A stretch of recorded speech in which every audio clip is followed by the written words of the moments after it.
Beastmaster, bab 329 sampai dengan 330. Bab 329 tertipu untuk datang ke sini. Shen Ruoyan. Oh tidak, aku jadi penipu. Qiao Bai mengangguk. Kemudian, mengikuti saudara perempuan Shen Ruoyan dan Shen Ruowan, kami pergi ke toko sarapan terkenal dan menikmati sarapan khas setempat di Hengxi. Rasanya enak. Qiao Bai cukup puas dengan makanannya. Setelah menyelesaikan makanannya dan keluar, Qiao Bai melihat sebuah mobil terparkir di pintu masuk. Aku sudah mengirim pesan ke kakek. Masuk ke mobil. Shen Ruoyan melirik plat nomor mobilnya, memastikan itu mobil keluarganya. Lalu berkata kepada Qiao Bai sambil tersenyum. Itu cukup bijaksana. Qiao Bai tersenyum. Tidak keberatan dengan hal itu. Jika Anda berada di rumah orang lain, ikuti saja peraturan mereka. Dan dia bahkan tidak perlu mengambilnya. Itu juga bagus. Kedua saudari itu menarik chopper untuk duduk di kursi belakang, meninggalkan Fu Tianguang sendirian. Fu Tianguang, tunggu. Bukan. Fu Tianguang ragu-ragu, seolah ingin mengatakan sesuatu tetapi kemudian berhenti. Pada akhirnya, Fu Tianguang tidak mengatakan apapun. Oke, kalau begitu aku akan duduk di kursi penumpang.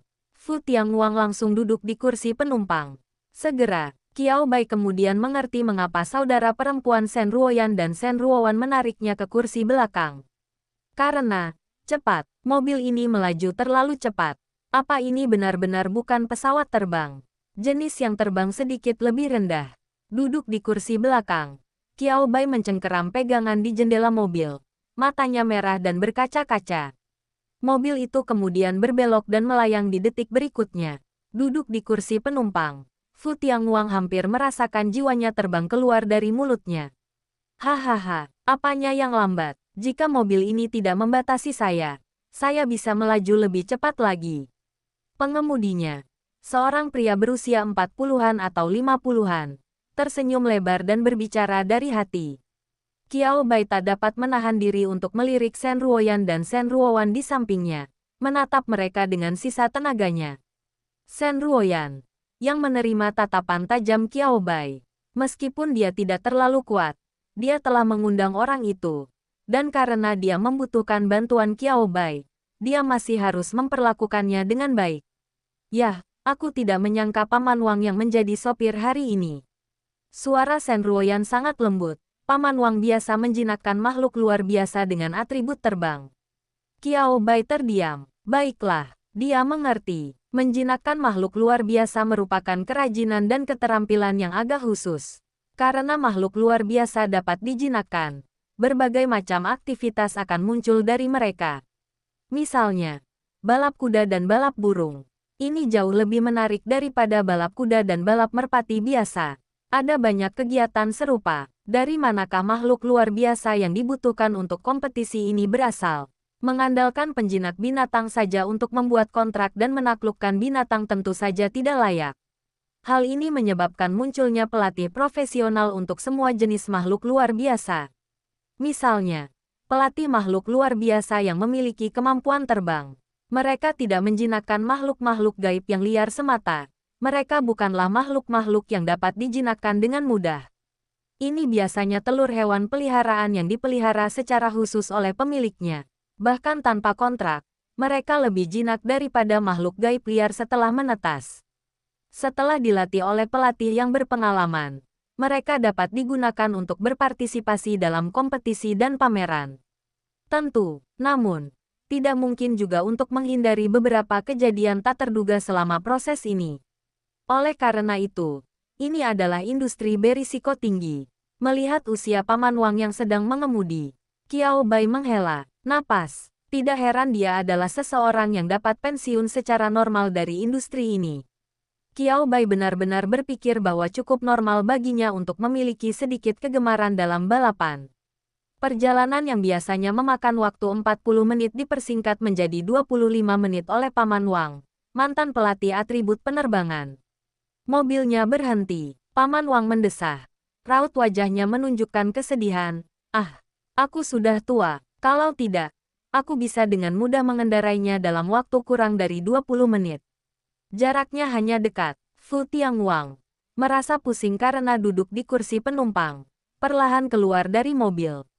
Mendengar kata-kata Paman Wang, tanda tanya besar muncul di wajah Fu Tianguang yang sudah tertekan.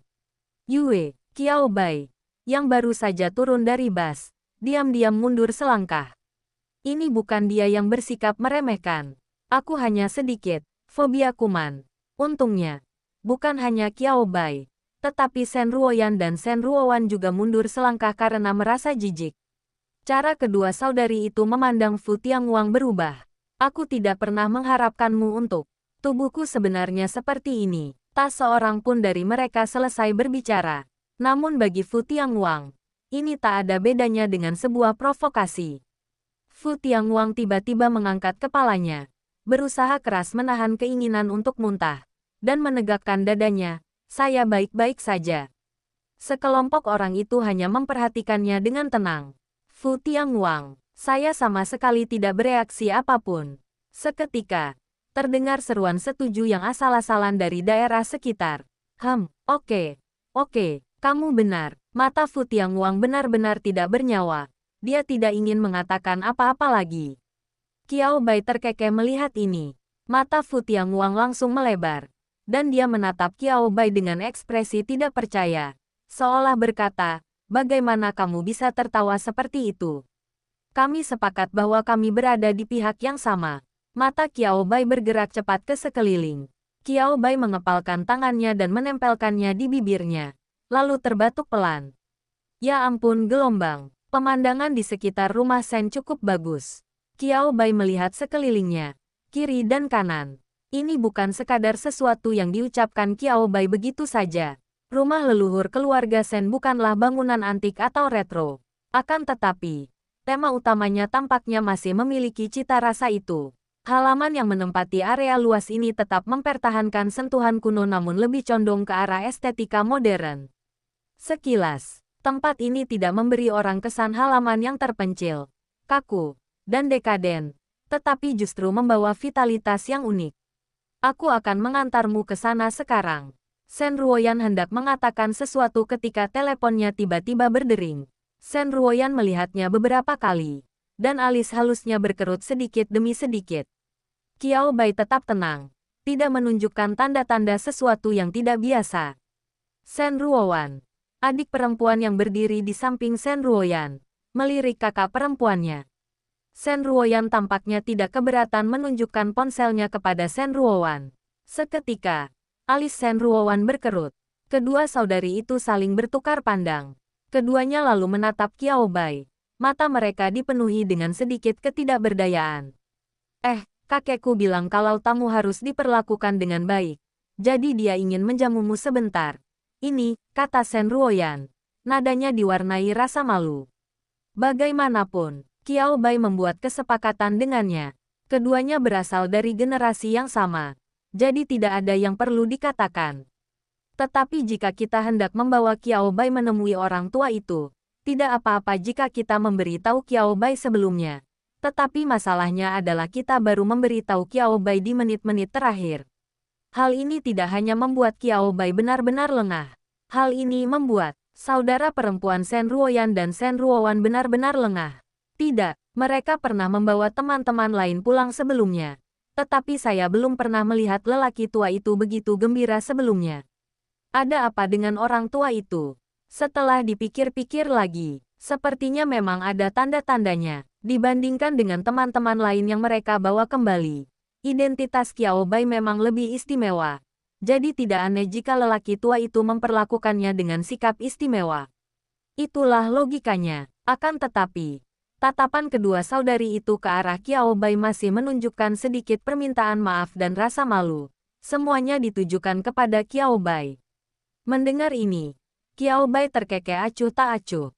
Kupikir itu sesuatu yang serius. Tapi ternyata tidak apa-apa. Qiao Bai melambaikan tangannya. Tampak terbiasa dengan hal itu. Karena dia ayahmu. Ayo kita pergi menemuinya. Orang tua itu tidak akan dengan sengaja mempersulitku. Bukan. Qiao Bai agak sadar akan identitasnya sendiri dan bagaimana orang lain memandangnya. Mungkin tidak terlalu akurat. Bukan masalah besar jika ada tamu yang datang berkunjung dan keluarga ingin menemui mereka. Asalkan tidak sengaja membuat hal itu sulit, Qiao Bai tidak keberatan duduk minum teh, mengobrol, dan mengoceh.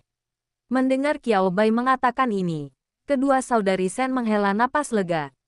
Untunglah, Qiao Bai memiliki temperamen yang baik. Ayo kita pergi ke rumah utama dulu. Sen Ruoyan segera mengubah tujuan awalnya. Dia awalnya berencana untuk membawa Qiao Bai menyelesaikan transaksi terlebih dahulu. Dengan beberapa modifikasi kecil, pergi ke rumah utama seharusnya tidak menjadi masalah besar. Kalau begitu, kita tidak perlu menunggangi makhluk gaib apapun. Kita tinggal jalan kaki saja ke sana. Gumam Sen Ruoyan sambil berbalik dan memimpin jalan. Dia milik tuan rumah. Jika Anda tidak menunjukkan jalan bagi tamu Anda, bagaimana Anda bisa mengharapkan mereka mengetahui jalannya sendiri? Hal seperti itu tidak ada. Qiao Bai mengikuti di belakang Sen Ruoyan, dengan tenang mengagumi pemandangan di sekelilingnya. Butuh waktu sekitar setengah jam untuk berjalan kaki. Ekspresi Qiao Bai tidak banyak berubah, dan Sen Ruoyan dan Sen Ruowan tampak cukup terbiasa dengan hal itu. Kecepatan Fu Tianguang makin melambat. Tunggu, jalannya masih berapa lama lagi? Rasanya kita sudah berjalan hampir 1 jam. Fu Tianguang terengah-engah, menyeka keringatnya dengan lengan bajunya tanpa peduli. Sen Ruowan kembali menatap Fu Tianguang. Sebelum Fu Tianguang sempat menyadari apapun, Sen Ruowan mengalihkan pandangannya lagi. Baru setengah jam. Kesehatanmu tidak begitu baik. Fu Tianguang menggertakkan giginya. Qiao Bai tertawa terbahak-bahak. Aku tidak melihatmu mudah lelah saat kita berada di alam rahasia, kata Qiao Bai sambil tersenyum. Fu Tianguang terjebak lagi. Bagaimana ya aku katakan ini? Fu Tianguang berkedip, tetapi tidak mengatakan apa-apa. Ia hanya menatap Qiao Bai dalam diam. Qiao Bai juga berkedip. Tanpa sadar aku teringat situasi di alam rahasia. Oh, kalau dipikir-pikir, tidak banyak yang harus dilakukan dengan berjalan kaki. Ketika orang-orang melarikan diri demi keselamatan mereka, mereka semua menunggangi hewan peliharaan. Saya hanya jalan-jalan saat berada di pulau itu. Dan saat itu pun, jalan-jalannya santai dan sering berhenti. Qiao Bai tiba-tiba menyadari, staminamu seburuk itu. Nada bicara Qiao Bai mengandung sedikit rasa tidak percaya. Setelah Qiao Bai menunjukkannya, mata Fu Tianguang langsung kehilangan fokus. Maksudku, ini. Mungkinkah bukan aku yang terlalu lemah, tapi kalian yang terlalu kuat? Setelah tergagap dan berusaha menjelaskan cukup lama tanpa masuk akal, Fu Tianguang akhirnya tampak menyerah dan berkata dengan sangat keras. Kurasa, kekuatan fisikku hanya rata-rata, pada tingkat normal. Qiao Bai mengangguk sambil berbicara. Sen Ruoyan dan Sen Ruowan, yang berdiri di sampingnya, juga mengangguk. Meskipun pertarungan hewan peliharaan adalah tentang kekuatan hewan peliharaan, itu tidak berarti stamina penjinaknya bisa terlalu buruk. Kalau tidak, jika menyangkut pertempuran skala penuh, bagaimana para penjinak binatang bisa bertahan selama itu? Kelelahan mental dan fisik yang dirasakan tidak kalah hebatnya dengan mendaki gunung selama 5 jam. Itu sangat menuntut secara mental dan fisik. Petik 2. Aku akan berlatih lebih banyak saat aku kembali, kata Fu Tianguang dengan suara keras. Dia sudah tidak mau menerima kekalahan dari Zhang Hongyi. Tambahkan Sen Ruoyan dan Sen Ruowan ke dalam campuran. Fu Tianguang merasa seperti dia benar-benar tidak ingin hidup lagi bersama Fu Tianguang, yang kondisi fisiknya tidak begitu prima. Sebagai teman bercanda, Qiao Bai menghabiskan paruh akhir perjalanan dengan mendengarkan Fu Tianguang dan saudara Sen bertengkar satu sama lain. Rasanya seperti mendengarkan komedi slapstick. Kedua saudara perempuan Sen kira-kira setara dengan satu orang. Setelah berjalan hampir setengah jam, kami akhirnya sampai. Ekspresi Qiao Bai tetap sangat tenang. Hanya lapisan tipis keringat muncul di dahinya karena musim. Fu Tianguang tidak mampu lagi. Begitu melihat aula terbuka dan kursi-kursi di dalamnya, ia bergegas masuk sambil mengeluarkan suara, "Wus," dan menjatuhkan diri ke lantai. Tuan tua keluarga Sen, yang tengah menunggu kedatangan Qiao Bai, terdiam. Tidakkah ada yang tampak aneh pada orang ini? Bukankah dia mirip Profesor Qiao Bai? Tuan tua keluarga Sen memandang Fu Tianguang dari atas ke bawah, yang merupakan orang pertama yang bergegas masuk. tetapi tidak segera berbicara. Fu Tianguang mengambil cangkir di atas meja dan meneguk teh hangat itu sekaligus tanpa ragu-ragu. Dia menyeka mulutnya, menatap tuan tua keluarga Shen yang duduk di kursi utama, menyeringai, dan berkata, "Kau sedang menunggu Qiao Bai, bukan?" Orang tua keluarga Shen mengangguk. Mungkinkah dia terlalu tua dan penglihatannya buruk, dan dia benar-benar tidak mengenali orang itu? Tepat ketika lelaki tua keluarga Shen masih meragukan dirinya sendiri. Lalu Fu Tianguang berkata lagi, "Hei, aku bukan Qiao Bai. Tunggu sebentar, dia tepat di belakang kita. Jalan ini terlalu sulit untuk dilalui. Aku benar-benar tidak sanggup lagi. Jadi aku akan terus maju sendiri." Fu Tianguang berkata dengan sangat santai, "Tuan tua Shen, Anda sebenarnya cukup jujur, bukan?" Begitu Qiao Bai memasuki ruangan, dia melihat tuan tua keluarga Shen duduk di kursi utama dengan ekspresi yang seolah ingin mengatakan sesuatu tetapi juga ingin mempertahankan citranya. Tidak ada keraguan tentang itu. Qiao Bai segera mengidentifikasi Fu Tianguang sebagai satu-satunya tersangka. Fu Tianguang, "Halo, apa urusannya dengan dia?" Mendesah. "Itu tidak ada. Dia hanya seorang tamu. Dia tinggal bersama teman baiknya Qiao Bai untuk mencegah siapapun tertipu tanpa menyadarinya." Qiao Bai tidak tahu apa yang dipikirkan Fu Tianguang. Dia tersenyum pada lelaki tua dari keluarga Shen dan berkata, "Tuan Shen, halo, saya Qiao Bai." Ketika lelaki tua dari keluarga Shen melihat lelaki muda itu berjalan masuk bersama kedua cucunya, dia mengangguk. Itu benar, inilah orang yang dicarinya, Profesor Qiao Bai. "Halo, kami mohon maaf karena tidak menyambut tamu terhormat kami dengan baik." Tuan tua keluarga Shen berdiri dari tempat duduk utama, berjalan menghampiri Qiao Bai, dan menyapanya dengan senyuman.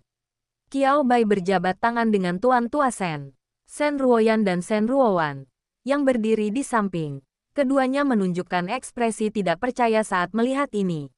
Bab 330 burung itu ingin bertarung. Burung itu ingin bertempur. Saya akan mengatakannya lagi. Aku belum pernah melihat kakek memperlakukan teman-temannya dengan begitu sopan sebelumnya. Sekalipun orang ini adalah Qiao Bai, Profesor Qiao Bai, masih terasa ada yang aneh. Hubungan kedua belah pihak tidaklah dekat dan tidak juga jauh. Perlukah bersikap sopan seperti itu? Kakiku tidak begitu sehat. Kalau tidak, aku pasti tidak akan membiarkanmu datang sejauh ini sendirian, kata Tuan Tua Shen dengan ramah, sambil memegang tangan Qiao Bai. "Saya sangat menyesal. Lagi pula, sungguh tidak mudah bagiku untuk meninggalkan tempat ini." Melihat sikap sopan dan sedikit menjilat Tuan Tua Shen, Qiao Bai mendapat gambaran umum tentang apa yang sedang terjadi. Mereka pasti membutuhkan sesuatu darinya. Dia bukan orang yang sama dengan Shen Ruoyan. Jika tidak, Shen Ruoyan tidak akan terlihat begitu terkejut saat menerima pesan teks tersebut. Mengikuti saran Tuan Tua Shen, Qiao Bai duduk di kursi di sebelah kiri Tuan Tua Shen. "Kamu kan kakakku. Nggak perlu sopan gitu," kata Qiao Bai sambil tersenyum. "Mengapa kamu tidak memberitahuku terlebih dahulu apa yang kamu butuhkan bantuanku?" Nada bicara Qiao Bai tenang, seolah dia sudah mengetahui hal ini selama ini, dan dia tidak menunjukkan rasa malu sedikit pun. Sebaliknya, Tuan Tua Shen tampak sedikit malu saat mendengar ini. Berikutnya adalah Shen Ruoyan. Shen Ruoyan tertegun sejenak saat mendengar ini, dan serangkaian tanda tanya muncul di atas kepalanya. Melihat ekspresi Tuan Tua Shen, Shen Ruoyan segera menyadari bahwa Qiao Bai benar. "Kakek." Shen Ruoyan praktis berubah menjadi ayam yang menjerit di tempat. Suaranya menjadi melengking saat dia memanggil. "Mengapa kamu tidak memberitahuku sebelumnya? Kau telah melakukan ini padaku." Shen Ruoyan mengerutkan kening dan menatap tajam ke arah Tuan Tua Shen. Kakek Shen benar-benar ingin balas melotot ke arah cucunya karena bersikap kasar. Tetapi memikirkan apa yang telah dilakukannya, Tuan Tua Shen tiba-tiba merasa bersalah lagi. Itu benar, itu agak tidak etis. Tapi ini tidak. Tuan Tua Shen dengan canggung menyentuh hidungnya. Yah, memang benar aku tidak mengatakan ini sebelumnya. Aku sungguh minta maaf, Profesor Qiao Bai." Tuan Tua Shen tidak sanggup meminta maaf kepada cucunya sendiri. Jadi ia hanya bisa menatap Qiao Bai dengan penuh penyesalan. Shen Ruoyan memutar matanya. Orang tua feodal. Shen Ruoyan bergumam pada dirinya sendiri. Tetapi dia tidak merendahkan suaranya sedikit pun. Semua orang yang hadir mendengar apa yang dikatakannya. Wajah Tuan Tua Shen semakin gelap. Itu karena dia merasa bersalah karena tidak bisa membela dirinya sendiri. Saya menghubungi Profesor Qiao Bai. Tetapi lembaga penelitian tidak membalas. Saya pikir saya ditolak. Tuan Tua Shen bersandar pada tongkatnya. Saat dia berbicara, suaranya semakin pelan hingga akhirnya tidak terdengar lagi. Qiao Bai, Qiao Bai terdiam sejenak, lalu melanjutkan. Kau mencariku. Kira-kira kapan? Mendengar pertanyaan Qiao Bai, Tuan Tua Shen segera memberikan jangka waktunya. Saat itu, kebetulan aku sedang keluar dari lembaga penelitian. Qiao Bai merenung sejenak dan segera menyadari bahwa inilah saat yang tepat baginya untuk pergi ke alam rahasia. Sui Yu menangani semua permintaan yang diterima lembaga penelitian, termasuk permintaan sponsor, undangan menjadi juri, permintaan bantuan, dan kunjungan. Kemudian, setelah Qiao Bai kembali, mereka mengumpulkan dan melaporkan semuanya kepadanya. Kemudian, Qiao Bai membuat berbagai pengaturan dan menangani berbagai masalah. Tapi, Qiao Bai belum kembali. Sui Yu tentu saja tidak dapat menghubungi Qiao Bai untuk saat ini. Namun waktu di antaranya tidak terlalu lama. Bukan. Akan memakan waktu paling lama 4 atau 5 hari. Setelah memikirkannya, Qiao Bai menjelaskan situasinya secara singkat kepada kakek Shen. Mendengar ini, Tuan Tua Shen menunjukkan ekspresi menyadari sesuatu, lalu menatap Qiao Bai dengan sedikit malu. Aku tidak tahu situasinya. Tapi ini sangat mendesak. Jadi aku. Kakek Shen tampak sangat bersalah. Qiao Bai tersenyum. Eksekusi dahulu. Lapor kemudian. Apakah mereka memikat orang ke pintu mereka? Mari kita selesaikan masalah ini terlebih dahulu. Terlepas dari apa yang dipikirkan kakek Shen, hal itu sebenarnya tidak mempengaruhi atau menyakiti Qiao Bai. Sudahlah. Jangan bahas itu. Ada yang bisa kubantu. Qiao Bai berinisiatif mengganti topik. Mendengar pertanyaan Qiao Bai yang penuh pertimbangan, Tuan Tua Shen tak kuasa menahan tangisnya. Orang baik, sungguh orang yang luar biasa. Kakek Shen baru saja hendak menjelaskan secara rinci. Silakan duduk dulu, kata Qiao Bai dengan sedikit ketidakberdayaan, menatap pria tua yang masih berdiri. Pose itu seperti siswa melaporkan pekerjaannya kepada gurunya, dan dia adalah salah satu gurunya. Mendengar ini, Tuan Tua Shen tersenyum, dan tatapannya ke arah Qiao Bai menjadi lebih lembut dan baik. Melihat ini, Shen Ruoyan tak kuasa menahan diri untuk menggosok-gosok lengannya. Aku merasa seperti akan merinding. Kau lihat itu. Sambil berbicara, Shen Ruoyan mengulurkan tangannya di depan adik perempuannya. Shen Ruowan memintanya untuk melihat. Shen Ruowan menepis tangan kakaknya dengan ekspresi jijik. Itu cukup baik untukmu. Kakek Shen melirik kedua saudari itu sebelum berbalik kembali ke Qiao Bai dan berbicara kepadanya. Itu benar. Setelah menjernihkan pikirannya, Tuan Tua Shen melirik Fu Tianguang di sampingnya. Berpikir sejenak, lalu menceritakan detail situasinya kepada Qiao Bai. Dibandingkan dengan banyak keluarga yang telah ada selama ratusan tahun, warisan keluarga Shen kami tidak bertahan lama. Tuan Tua Shen tidak berdiri dalam upacara dan langsung mengungkapkan rahasia keluarganya. Namun ekspresinya tetap tenang dan kalem. Tidak ada yang perlu dipermalukan. Itu memang benar. Qiao Bai tidak terlalu peduli. Itu cukup normal. Seorang Beastmaster mampu membesarkan hewan peliharaan yang sangat kuat yang dapat diwariskan dari generasi ke generasi. Seperti Alt Dragon milik keluarga Huo, yang kemudian menjadi Raja Naga Argen. Mengontrak binatang peliharaan membawa berkah bagi generasi mendatang. Untuk memastikan bahwa generasi mendatang memiliki sarana kontrak yang stabil dan kuat. Dengan cukup waktu dan keberuntungan, sebuah keluarga penjinak binatang dengan warisan yang kaya lahir secara alami. Adapun berapa lama ia dapat bertahan, itu tergantung pada apakah fondasinya cukup kuat dan apakah sistem pendukungnya memadai.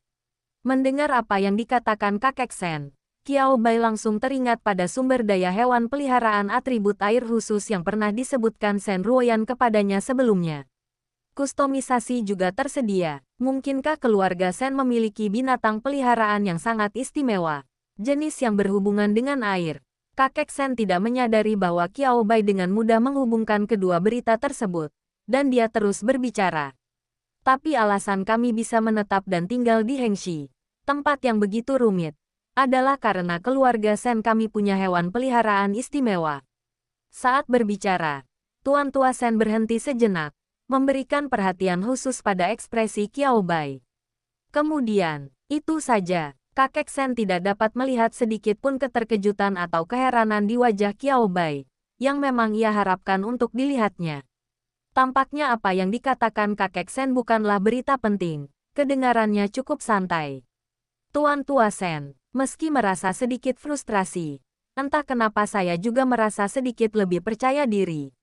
Kebaikan, sebenarnya hanya ada sebagian kecil saja. Profesor Qiao Bai pasti sudah melihat banyak hal di dunia.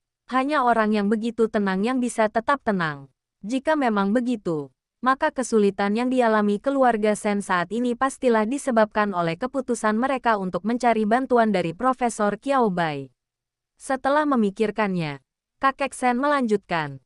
Tetapi sebulan yang lalu, kesehatannya mulai memburuk, dan tampaknya makin memburuk.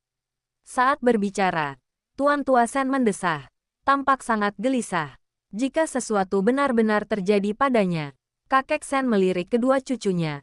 Ekspresinya menjadi semakin sedih. Belum lagi, keluarga Sen akan langsung tamat.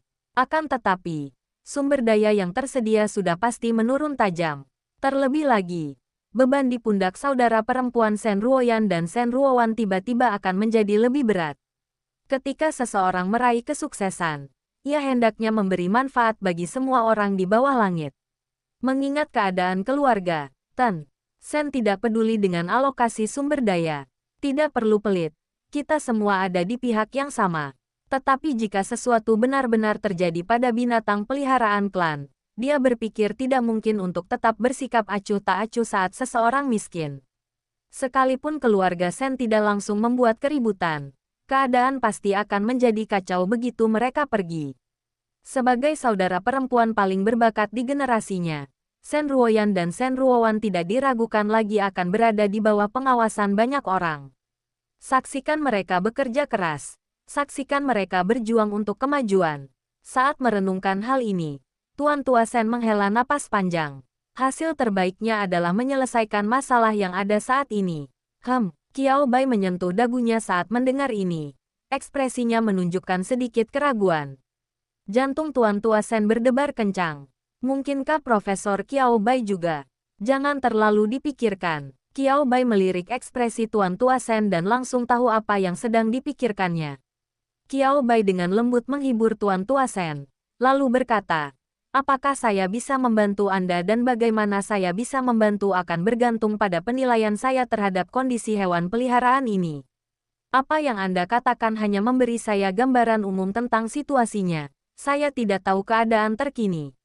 Kalau boleh, bolehkah saya melihat hewan peliharaan ini sekarang? Saat berbicara, Qiao Bai menatap Tuan Tua Sen. Tuan Tua Sen terdiam sejenak, lalu mengangguk setuju, tentu. Aku akan mengantarmu ke sana sekarang juga. Qiao Bai, sekilas keraguan muncul di mata Qiao Bai. Apa yang terjadi di sini? Begitu Tuan Tua Sen melihat ekspresi Qiao Bai, dia menebak apa yang dipikirkan Qiao Bai, dan dia terbatuk 2 kali. Itu hewan peliharaan orang tua, bukan milikku. Qiao Bai tiba-tiba menyadari. Pada saat yang sama, saya merasakan gelombang keingintahuan dan keinginan untuk mencobanya. Mengapa? Dia pernah menghadapi situasi di mana penjinak binatang mati, tetapi hewan piaraannya tetap tinggal di dalam rumah. Tahun lalu, tahun sebelumnya, Profesor G, yang pernah dirujuk kepadanya untuk meminta bantuan, berada dalam situasi yang serupa. Istrinya meninggal dunia, tetapi hewan peliharaannya tetap ada. Profesor G bukanlah seorang penjinak binatang, dan dia tidak berdaya untuk menghentikan atau menghadapi bunga berisik yang akan berevolusi. Hubungan antara orang biasa dengan binatang peliharaan yang telah kehilangan kendali atas tuannya ibarat hubungan antara orang asing dengan binatang peliharaan yang dijinakkan tetapi tidak diikat. Dan itu bukan sembarang hewan peliharaan biasa. Ini adalah jenis hewan peliharaan yang memiliki daya serang yang sangat kuat. tetapi tidak menyerang karena hewan peliharaan itu sendiri bersifat bertahan dan menahan diri. Itu sangat misterius. Sulit juga untuk mengevaluasinya. Hewan peliharaan istri Profesor G telah kembali sementara ke area terlarang, mencari cara untuk mengendalikan dirinya. Qiao Bai sedikit penasaran, bagaimana tepatnya binatang peliharaan keluarga Shen ini, yang sekarang terbebas dari belenggu penjinak binatangnya, berhasil tetap patuh dalam keluarga Shen dan terus-menerus memberi mereka berkat dan perlindungan. Qiao Bai ingin melihat apakah dia dapat belajar sesuatu dari pengalaman itu. Mereka bisa saja berkemas dan pergi. Saudari Shen dan Fu Tianguang juga ikut serta. Shen Ruoyan dan Shen Ruowan keduanya memiliki mata yang berbinar dan tampak sangat bersemangat. Melihat ini, Fu Tianguang tak kuasa menahan diri untuk bertanya dengan sedikit rasa ingin tahu. Bukankah ini hewan peliharaanmu? Kenapa kalian berdua begitu bersemangat? Mereka bertingkah seolah-olah mereka belum pernah melihat dunia sebelumnya. Mengingat kakek laki-laki itu berjalan di depan, berdampingan dengan Qiao Bai, dan mereka berdua akrab, Fu Tianguang menahan diri untuk tidak mengucapkan bagian kedua kalimatnya. Kebaikan, kita berada di rumah orang lain. Kita seharusnya lebih sopan sedikit. Kami benar-benar belum pernah melihatnya sebelumnya. Mendengar kata-kata Fu Tianguang, Shen Ruoyan tidak terlalu marah. Sebaliknya, dia mengatakannya dengan cukup tenang. Fu Tianguang, tidak, keluarga saya sendiri, belum pernah melihatnya sebelumnya. Tidakkah Anda merasa ada yang aneh dengan hal itu? Ada masalah apa? Nada bicara Shen Ruoyan tenang. Sama sekali tidak menganggap ini sesuatu yang perlu dimarahi. Itu adalah binatang peliharaan para tetua, dan mereka tidak berada di bawah kendali seorang penjinak binatang. Aku tahu hewan peliharaan ini sangat kuat. Itu salah satunya. Tapi lain halnya jika Anda tidak perlu menghubungi pihak lain. Shen Ruoyan mengangguk saat berbicara. Kebaikan, itulah situasinya. Fu Tianguang tercengang. Jangan katakan itu. Kalau dipikir-pikir lagi, itu sangat masuk akal. Karena Anda tahu hewan peliharaan tidak diikat, hindari memprovokasinya kecuali benar-benar diperlukan. Namun, hal ini tidak menyurutkan rasa ingin tahu manusia. Mereka tetap ingin melihat hewan peliharaan tersebut. Dan idealnya, bertemu dengannya sebentar, itu akan sempurna. Fu Tianguang mengacungkan jempol pada Shen Ruoyan. Kebaikan, sangat bagus. Dia sekarang memahami perasaan dan pikiran Shen Ruoyan dengan sangat baik. Shen Ruoyan memutar matanya saat melihatnya. Tidak perlu. Pemahaman seperti ini sungguh tidak perlu. Kali ini, tidak memakan waktu 1 jam atau setengah jam. Kakek Shen menuntun Qiao Bai pada rute yang sedikit memutar menuju puncak bukit yang luas di belakang rumah. Tidak ada halangan apapun di sekelilingnya, membuatnya tampak sangat terbuka. Yang istimewanya adalah ada air terjun kecil. Qiao Bai melihat ke kiri dan ke kanan, tetapi tidak melihat hewan peliharaan itu. Tepat ketika Qiao Bai hendak bertanya, lalu, Tuan Tua Shen mencabut peluit dari lehernya. Qiao Bai tanpa sadar melirik peluit itu. Panjangnya kira-kira sepanjang jari telunjuk pria dewasa. Penampilannya memberi kesan tua dan pedesaan. Mengenai teksturnya, Qiao Bai tidak dapat mengatakannya dengan pasti. Dia tidak dapat mengetahui apapun hanya dengan sekali pandang. Ini bukan makhluk gaib. Anda bisa mengetahuinya jika ia memiliki semacam kode curang. Tuan Tua Shen bersiul. Jelas terlihat bahwa mereka tidak menggunakan banyak kekuatan. Namun peluit itu menghasilkan suara yang panjang dan berlarut-larut yang seakan-akan menembus langit. Tubuh Qiao Bai juga berhenti sejenak. Bukan karena suara siulannya keras atau membuatnya takut. Melainkan, itu karena, entah mengapa, setelah mendengar siulan itu, Xiao Wu yang sedari tadi berdiam dalam ruang penjinakan binatang di laut spiritualnya, tiba-tiba menjadi kurang pendiam.